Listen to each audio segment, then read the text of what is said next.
Concorrência desleal. Como lidar com esse tipo de situação dentro da prestação de serviço de limpeza? É sobre isso que nós vamos falar nesse vídeo. Bom, se você não me conhece, eu me chamo Sérgio Effling, sou criador e fundador do canal Viver de Limpeza.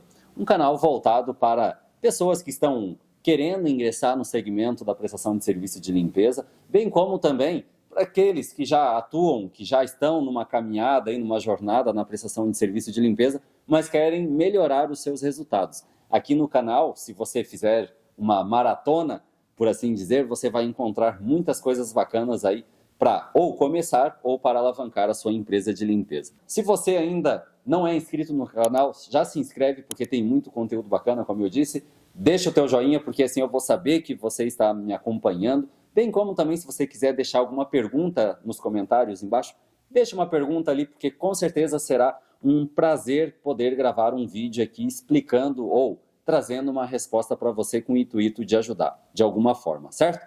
Dito isso, então, vamos para o conteúdo. Sérgio, como lidar com concorrência desleal? Muitas pessoas me perguntam sobre isso e é um conteúdo, eu diria que até delicado para falarmos, mas precisa ser trazido à mesa. Se você não concordar, eu respeito, pode deixar o seu comentário. Se você concordar, também deixa o seu comentário para saber que você está concordando. Mas nós precisamos, primeiramente, entender o que seria concorrência desleal. Muitas vezes, as pessoas confundem, um preço mais baixo por uma concorrência desleal. E, na verdade, não é isso. Concorrência desleal é quando tem alguns pontos aqui que vão aparecer, alguns requisitos que eu anotei aqui, para nós podermos entender o que de fato é concorrência desleal. Já nesse gancho aqui, nós precisamos entender a definição de concorrência desleal. E a definição para concorrência desleal, entenda, não é preço. Ponto. Porque o cara chegou com um preço mais baixo do que você, isso pode ser, às vezes, os custos dele é diferente do que o teu, talvez os teus custos estejam elevados, e aí nós precisamos ficar vigilante em relação ao nosso preço, certo? Isso é uma coisa. Então, a definição, basicamente, seria de concorrência desleal, seria algumas atitudes antiéticas. Isso sim. E o que seriam essas atitudes antiéticas? E foi o que eu anotei aqui. Coloquei preços predatórios. O que seria preços predatórios? Já aconteceu várias vezes e eu aprendi isso ao longo do tempo, gravei um history. Falar nisso, se você não me segue lá no Instagram também, vai lá no Instagram, porque tem muita coisa lá, muito history que eu coloco, que inclusive exatamente sobre esse tópico aqui que eu vou falar sobre preços predatórios, eu fiz um history explicando passo a passo, mas você também vai entender aqui no YouTube. Preços predatórios são mais ou menos assim: você faz o levantamento de um determinado serviço, você entra naquele serviço e depois você faz um reajuste logo na sequência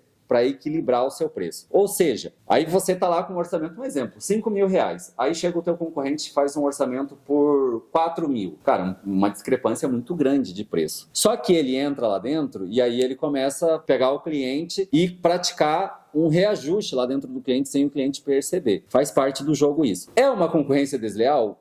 Até esse momento desse vídeo, seria uma concorrência desleal. Mas a partir de agora, você, sabendo desse vídeo, sabendo dessa estratégia, já não vai ser mais uma concorrência desleal. Por quê? Você também pode fazer esse tipo de ação. Quer ver um exemplo na prática? Você vai lá, o cliente, você faz o levantamento do negócio, muitos clientes pedem, eu estou falando aqui de um serviço facilities, vai lá, contratos recorrentes. O cliente, ele faz o levantamento, ele pede para você fazer o levantamento e nesse levantamento você identifica que precisam de 3 pessoas para atender a demanda da limpeza. Aí você, inocentemente, 3 pessoas e coloca para o cliente, precisa de 3 pessoas. Daí o cliente vai falar para você assim, não, é muito 3 pessoas e tal. Daí você, não, menos de 3 pessoas eu não consigo te atender. Aí vem o Zé das Candangas lá, que já tem mais conhecimento, e diz que, não, fulano, eu consigo te atender com 2 pessoas. Sacou qual é o lance? E aí ele entra com 2 pessoas. Só que logo o cliente, ele percebe que 2 pessoas não está sendo suficiente. Por quê? Se o cara for um aluno do Viver de Limpeza, por exemplo, ele vai fazer um checklist e ele vai mostrar para o cliente, vai falar, olha,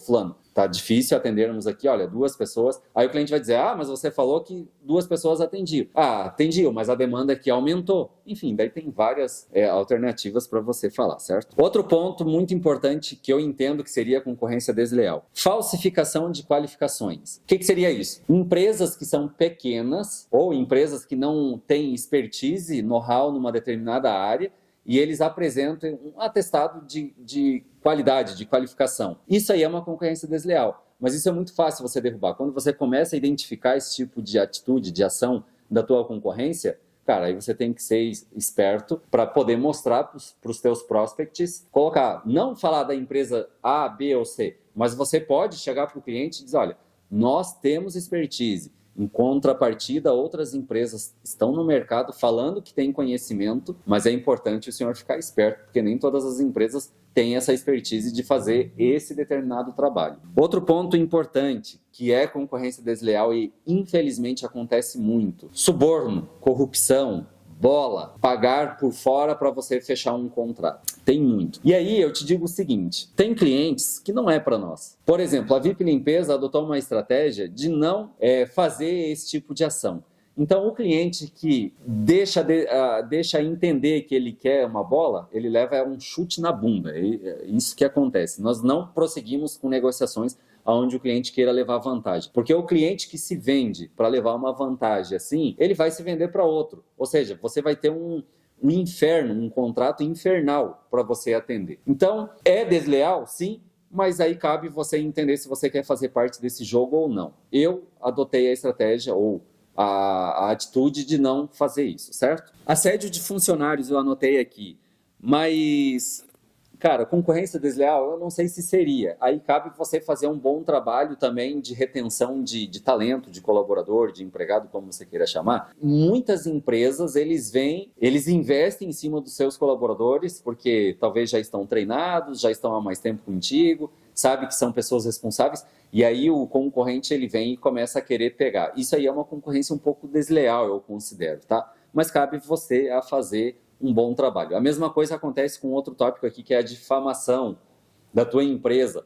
Você começa a ver que as empresas estão falando de você. Não fale das empresas, não cite nomes. Você pode mostrar o que você tem de melhor. Se você começa a perceber isso, comece a dar mais ênfase naquilo que você faz bem. Essa é a melhor maneira de você se perpetuar no mercado, eu diria assim. Falar em se perpetuar no mercado, aqui, eu não sei em qual lado, aqui eu vou deixar um cardzinho de um vídeo completo de como você perpetuar no mercado, certo? É só você clicar depois que você vai poder assistir esse vídeo também, que é muito importante. Por que perpetuar? Muitas empresas, elas entram no mercado e ficam 2 meses, 3 meses, 1 ano, 2 anos e depois desaparece. E aí, você quer ser assim, um passageiro, um aventureiro? Ou você quer, assim como eu, já ter uma empresa com quase 14 anos de mercado e a cada ano crescendo? E é isso que você tem que ter em mente, certo? O que mais aqui, ó? Práticas anticompetitivas que eu anotei. São empresas que, como eu disse, começam a entregar a falar coisas que não vão entregar depois. Exemplo, documentos, CND e etc. Isso aí não é uma coisa que não tem como você saber. Quer dizer, tem. Você precisa começar a entender.